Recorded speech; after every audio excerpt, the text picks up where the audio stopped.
Welcome to this exam review from Birdsy, your AI-powered study partner. Be sure to like and subscribe for more exam prep videos. Let's get started. Let's start with a review of loan fundamentals and calculations. If a loan has a principal of $1,000, an annual interest rate of 5%, and a term of 2 years, what is the total interest paid? Is it A, $50, B, $100, C, $200, or D, $150? The answer is B, $100. Why this question may seem a bit tricky. The interest rate is annual, so it must be applied for each year separately. The total interest is $1,000 times 0.05 times 2 equals $100. Maria took out a loan of $5,000 with a simple interest rate of 4% per annum for 3 years. How much interest will she pay at the end of the term? Is it A, $400, B, $500, C, $600, or D, $700? The answer is C, $600. The interest is calculated as $5,000 times 0.04 times 3 equals $600. How is daily interest calculated when given an annual interest rate? Is it A, multiply the annual rate by 365, B, divide the annual rate by 12, C, multiply the annual rate by 30, or D, divide the annual rate by 365? The answer is D, divide the annual rate by 365.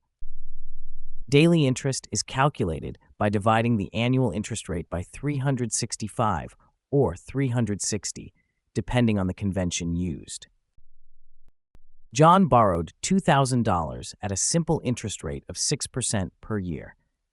If he repays the loan after 18 months, how much interest does he owe? Is it A, $180, B, $120, C, $90, or D, $240? The answer is A, $180. The interest is calculated as $2,000 times 0.06 times 1.5 equals $180. Notice the code in the corner. When you're stumped by a question, enter it at birdsy.ai for immediate help. Enjoy complimentary study sessions and access to hundreds of additional questions to help you pass your exam with confidence. What is the simple interest on a loan of $3,000 at an annual interest rate of 7% for 4 years? Is it A, $600, B, $840, C, $1,200, or D, $1,050? The answer is B, $840. Simple interest is calculated using the formula principal times rate times time. Here it is $3,000 times 0.07 times 4 equals $840. Emily borrowed $10,000 at a simple interest rate of 5% per annum. If she repays the loan after 9 months, how much interest does she owe? Is it A, $500, B, $625, C, $375, or D, $450? The answer is C, $375.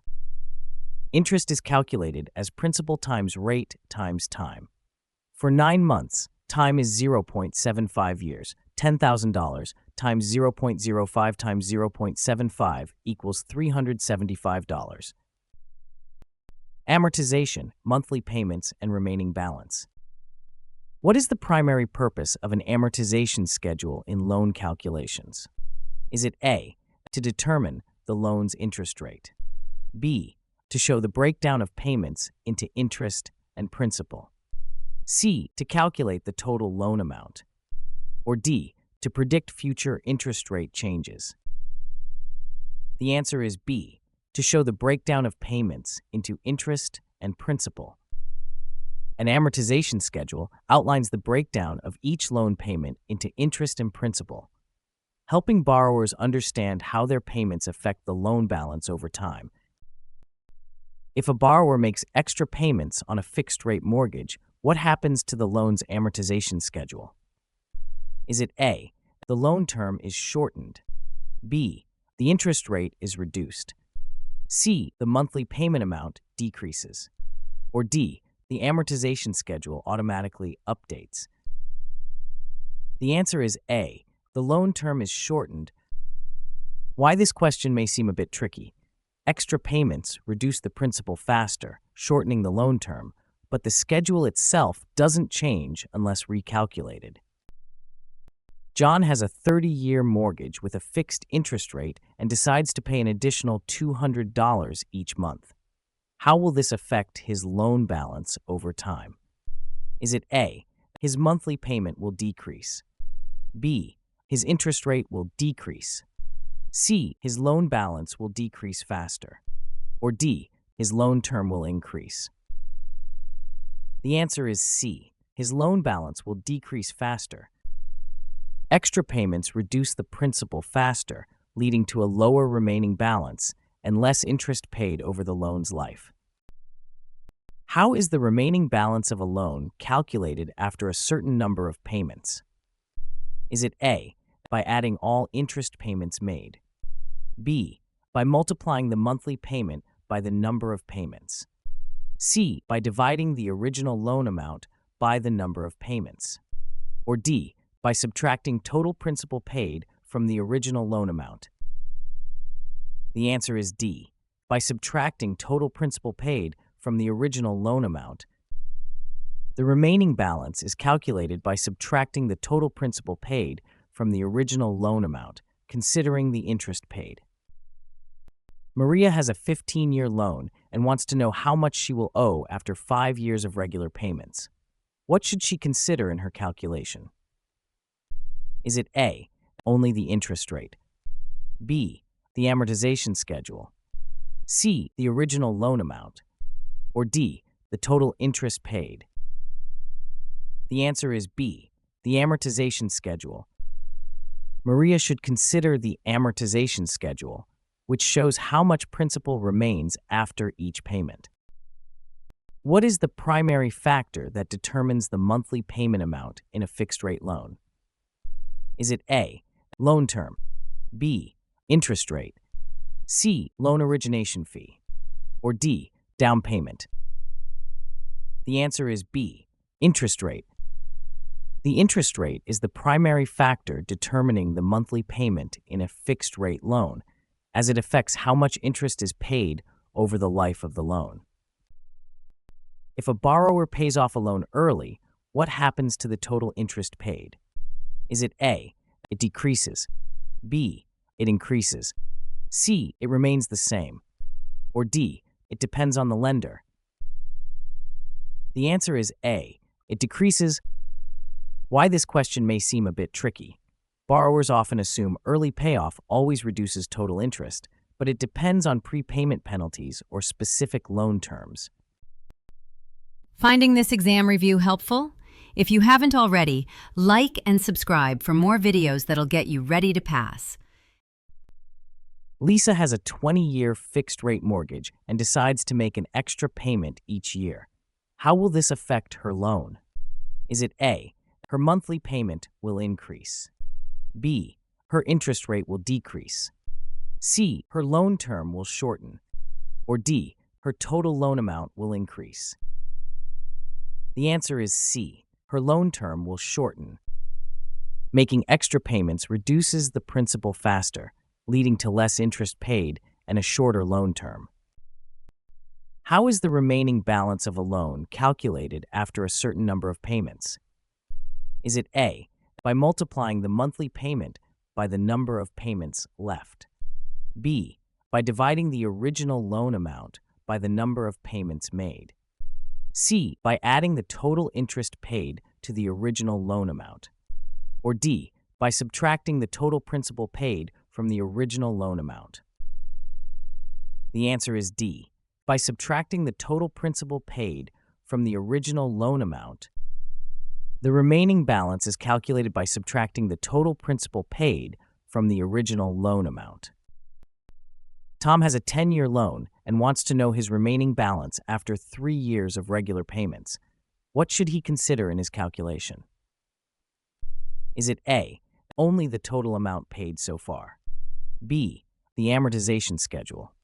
C, the original loan amount? Or D, the interest rate? The answer is B, the amortization schedule. Tom should consider the amortization schedule, which shows the principal and interest portions of each payment over time. Adjustable rate mortgage rate and payment adjustments. What is the primary factor that determines the adjustment of an ARM's interest rate? Is it A, the borrower's credit score? B, the index the ARM is tied to? C, the lender's discretion? Or D, the original loan amount? The answer is B, the index the ARM is tied to. The interest rate of an ARM is primarily adjusted based on the index it is tied to, which reflects market conditions. If an ARM has a 225 cap structure, what is the maximum interest rate increase possible at the first adjustment? Is it A, 2%, B, 5%, C, 4%, or D, 1%? The answer is A, 2%. Why this question may seem a bit tricky. The first number in the cap structure, 2, indicates the maximum rate increase at the first adjustment, not the overall cap. John has an ARM with a 1-year adjustment period and a 2% annual cap. If his current rate is 3% and the index increases by 3%, what will his new rate be? Is it A, 3%, B, 6%, C, 5%, or D, 4%? The answer is C, 5%. The rate can only increase by the annual cap of 2%, making the new rate 5%. What does the term margin refer to in an ARM? Is it A, the initial interest rate, B, the maximum rate increase, C, the adjustment period, or D, the fixed percentage added to the index? The answer is D, the fixed percentage added to the index. The margin is the fixed percentage added to the index to determine the ARM's interest rate. Sarah's ARM has a 5% lifetime cap. If her starting rate is 4% and the index rises significantly, what is the highest rate she could pay? Is it A, 8%, B, 9%, C, 10%, or D, 7%? The answer is B, 9%. The lifetime cap limits the rate increase to 5% above the starting rate, making the highest possible rate 9%. Qualification and risk metrics. Debt-to-income ratio calculations. What is the primary purpose of calculating the debt-to-income ratio in mortgage lending? Is it A, to assess a borrower's ability to manage monthly payments and repay debts? B, to determine the interest rate for a mortgage?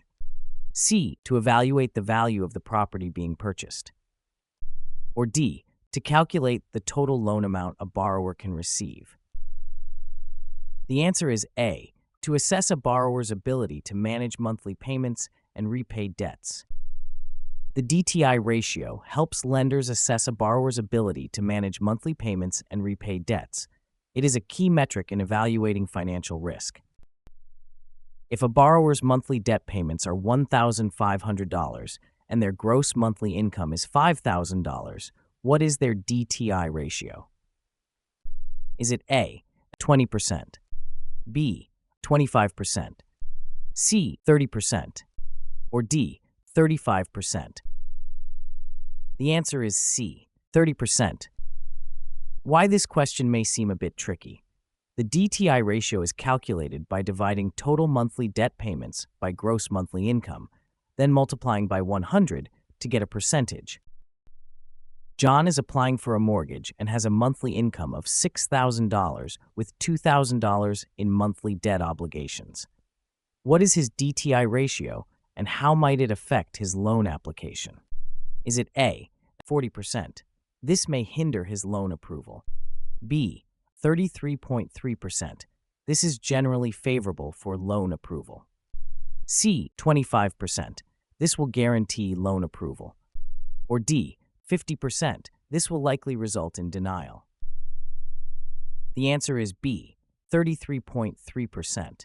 This is generally favorable for loan approval. John's DTI ratio is 33.3%, calculated by dividing $2,000 by $6,000. A DTI below 36% is generally favorable for loan approval. Which of the following components is included in the calculation of the DTI ratio?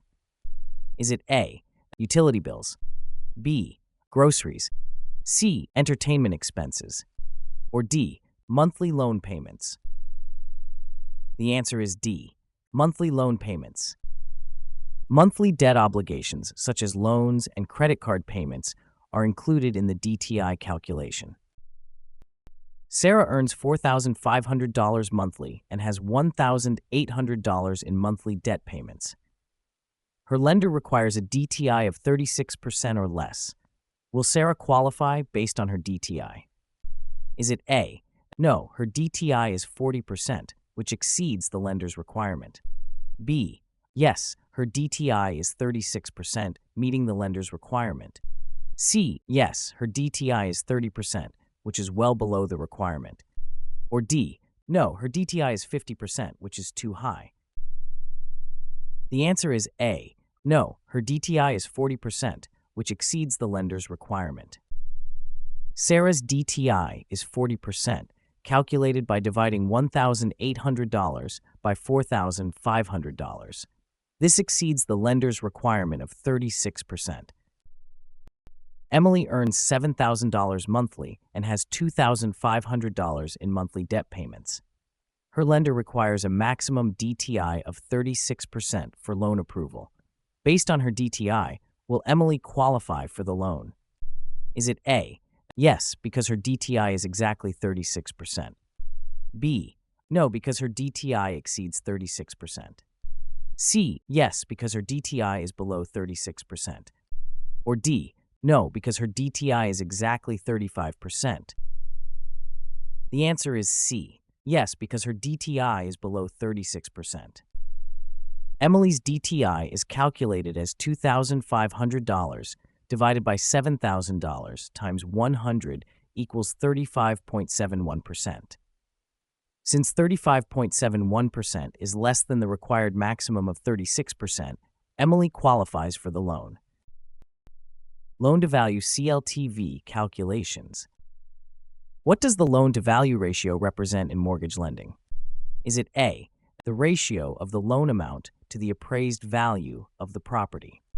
B, the ratio of the loan amount to the borrower's annual income? C, the ratio of the property's value to the loan amount? Or D, the ratio of the loan amount to the total cost of the property? The answer is A, the ratio of the loan amount to the appraised value of the property.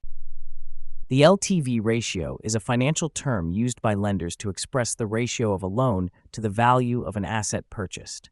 It is a key risk metric in mortgage lending. If a borrower has a first mortgage of $200,000 and a second mortgage of $50,000 on a property valued at $300,000, what is the CLTV? Is it A, 66.7%, B, 83.3%, C, 50%, or D, 100%? The answer is B, 83.3%. Why this question may seem a bit tricky.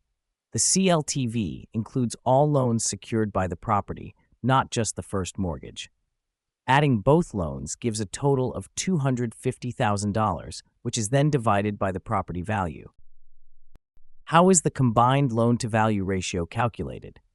Is it A, by dividing the first mortgage by the property value? B, by dividing the total loan amount by the borrower's income? C, by dividing the sum of all loans by the property value?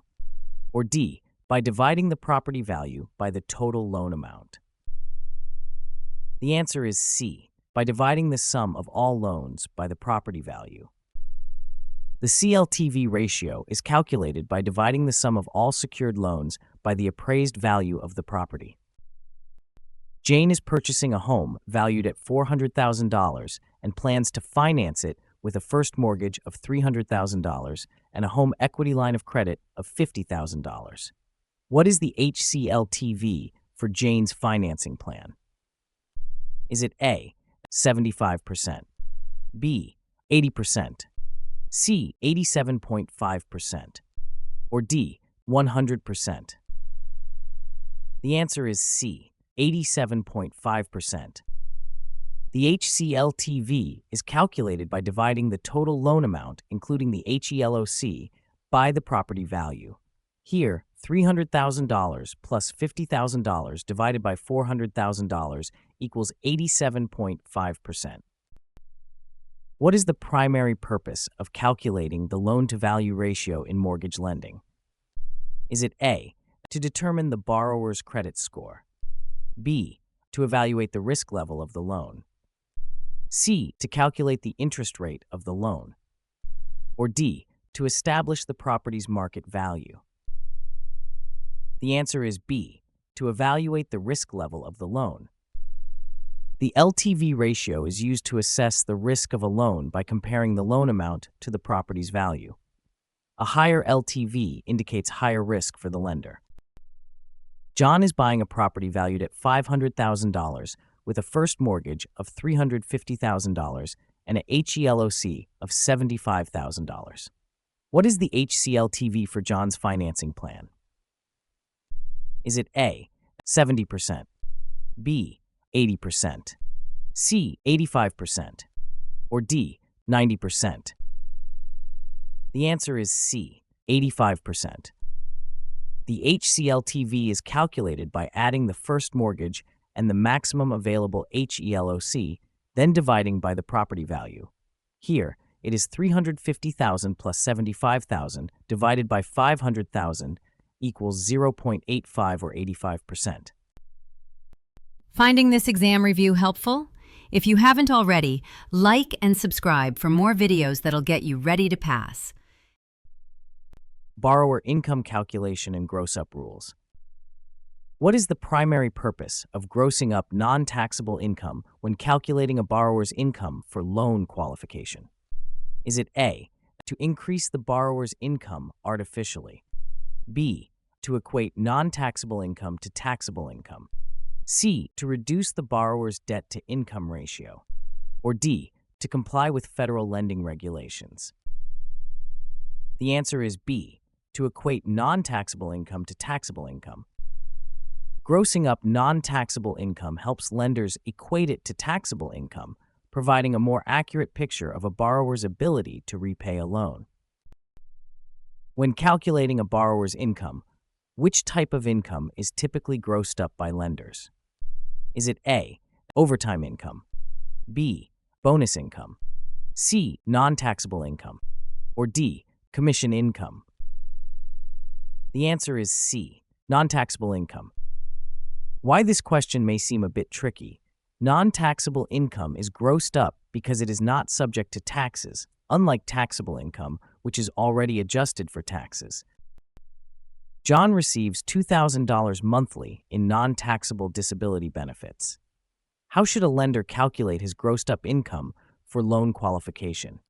Is it A, $2,500, B, $2,400, C, $2,600, or D, $2,300? The answer is A, $2,500. Lenders typically gross up non-taxable income by 25%, so John's grossed-up income would be $2,500. What percentage is commonly used by lenders to gross up non-taxable income? Is it A, 15%, B, 25%, C, 30%, or D, 20%? The answer is B, 25%. Lenders typically use a 25% gross-up rate for non-taxable income to equate it to taxable income. Sarah earns $3,000 monthly in non-taxable child support. What is her grossed-up income for loan qualification if the lender uses a 25% gross-up rate? Is it A, $3,300, B, $3,600, C, $3,900, or D, $3,750? The answer is D, $3,750. Grossing up $3,000 by 25% results in $3,750, which is used for loan qualification. Cost and disclosure calculations. APR and finance charge determinations.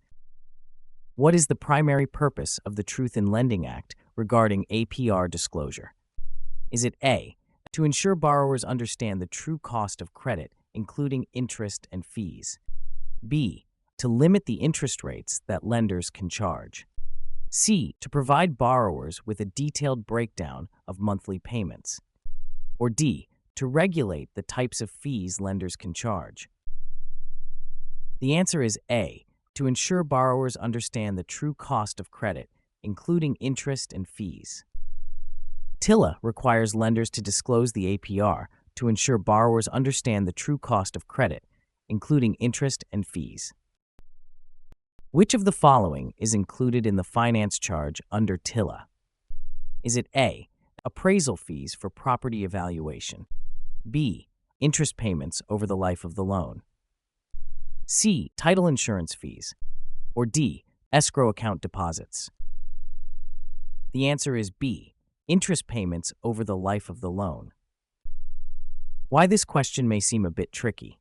Finance charges include interest and fees directly related to the loan, but not all fees are included. John is reviewing his loan documents and notices the APR is higher than the nominal interest rate. What could explain this difference? Is it A, the nominal interest rate includes all fees, B, the APR is calculated without considering fees, C, the APR includes both the nominal interest rate and additional fees, or D, the nominal interest rate is always higher than the APR? The answer is C, the APR includes both the nominal interest rate and additional fees. The APR includes both the nominal interest rate and additional fees, which explains why it can be higher. How is the annual percentage rate different from the interest rate?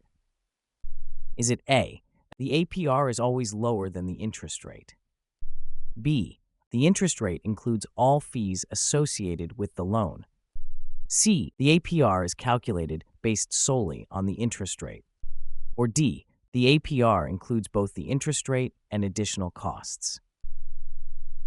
The answer is D, the APR includes both the interest rate and additional costs. The APR includes both the interest rate and additional costs, providing a more comprehensive view of the loan's cost. Sarah is comparing two loans with the same interest rate but different APRs. What should she consider when choosing a loan? Is it A, the loan with the higher APR, as it offers more flexibility, B, the loan with the lower APR, as it indicates lower overall costs, C, the loan with the same interest rate, as APR is irrelevant, or D, the loan with more fees, as it might offer better terms? The answer is B, the loan with the lower APR, as it indicates lower overall costs. Sarah should consider the loan with the lower APR, as it indicates lower overall costs, including fees. Emily is comparing two credit card offers. One has a lower interest rate but a higher APR. What should Emily consider when choosing between these offers? Is it A, the interest rate alone, as it determines monthly payments, B, the APR, as it includes both the interest rate and additional fees, C, the credit limit offered by each card, or D, the rewards program associated with each card? The answer is B, the APR, as it includes both the interest rate and additional fees. Emily should consider the APR as it reflects the total cost of borrowing, including fees. A lower interest rate might seem appealing, but the APR provides a more comprehensive cost comparison. Discount points, origination charges, and lender fees. What is the primary purpose of discount points in a mortgage loan? Is it A, to lower the interest rate on the loan, B, to increase the loan amount, C, to cover origination charges, or D, to eliminate lender fees? The answer is A, to lower the interest rate on the loan. Discount points are used to lower the interest rate on a mortgage loan, effectively reducing the monthly payment over the loan term. If a borrower pays 2 discount points on a $200,000 loan, how much is paid in points? Is it A, $200, B, $2,000, C, $4,000, or D, $20,000? The answer is C, $4,000. Why this question may seem a bit tricky. Borrowers often confuse the percentage of points with the loan amount. Each point is 1% of the loan amount, so 2 points equal $4,000. John is applying for a mortgage and is offered a lower interest rate if he pays 3 discount points up front. What is the effect of paying these points? Is it A, it increases the total loan amount, B, it reduces the monthly mortgage payment, C, it eliminates the need for mortgage insurance, or D, it shortens the loan term? The answer is B, it reduces the monthly mortgage payment. Paying discount points reduces the interest rate, resulting in lower monthly payments over the loan term. What is typically included in origination charges? Is it A, discount points, B, property taxes, C, homeowners insurance, or D, application and underwriting fees? The answer is D, application and underwriting fees. Origination charges often include application fees, underwriting fees, and processing fees, which cover the lender's costs in setting up the loan. Sarah is comparing 2 loan offers, one with no discount points and a higher interest rate, and another with 2 discount points and a lower rate. What should she consider when deciding? Is it A, the long-term savings versus upfront costs, B, the immediate reduction in loan principal, C, the elimination of lender fees, or D, the impact on property taxes? The answer is A, the long-term savings versus upfront costs. Sarah should consider the long-term savings from a lower interest rate against the upfront cost of the points. Prepaids, escrows, per diem interest, and closing cost calculations. What is the primary purpose of escrow accounts in mortgage transactions? Is it A, to reduce the principal balance of the loan, B, to ensure timely payment of property taxes and insurance, C, to provide a buffer for unexpected home repairs, or D, to accumulate interest for the borrower? The answer is B, to ensure timely payment of property taxes and insurance. Escrow accounts are used to collect and hold funds for property taxes and insurance premiums, ensuring these obligations are paid on time. How is per diem interest calculated when closing a mortgage loan? Is it A, multiply the loan amount by the interest rate and divide by 365, B, multiply the loan amount by the interest rate and divide by 12, C, multiply the loan amount by the interest rate and divide by 30, or D, multiply the loan amount by the interest rate and divide by 360? The answer is A, multiply the loan amount by the interest rate and divide by 365. Why this question may seem a bit tricky. Per diem interest is calculated by multiplying the loan amount by the interest rate and dividing by 365 days, not by 12 months or 30 days. John is closing on his new home on March 15th. His first mortgage payment is due May 1st. How many days of per diem interest will he pay at closing? Is it A, 15 days, B. 16 days. C. 17 days. Or D. 30 days. The answer is C. 17 days. John will pay per diem interest from March 15th to March 31st, which is 17 days. What is typically included in prepaid costs at closing? Is it A. Loan origination fees, B. Title insurance, C. Appraisal fees, or D. Homeowners insurance? The answer is D. Homeowners insurance. Prepaid costs often include items like homeowners insurance, property taxes, and per diem interest. Sarah's lender requires an escrow account for her mortgage. If her annual property tax is $2,400 and her homeowner's insurance is $1,200, how much will be collected monthly for escrow? Is it A. $200, B. $300, C. $250, or D. $400? The answer is B. $300. The monthly escrow payment is calculated by adding the annual property tax and insurance, then dividing by 12 months. Thanks for watching. If you found this exam review helpful, be sure to subscribe for more real-world practice and topic-focused study videos. And visit Birdsy.ai to start your free trial of Birdsy, your AI-powered study partner.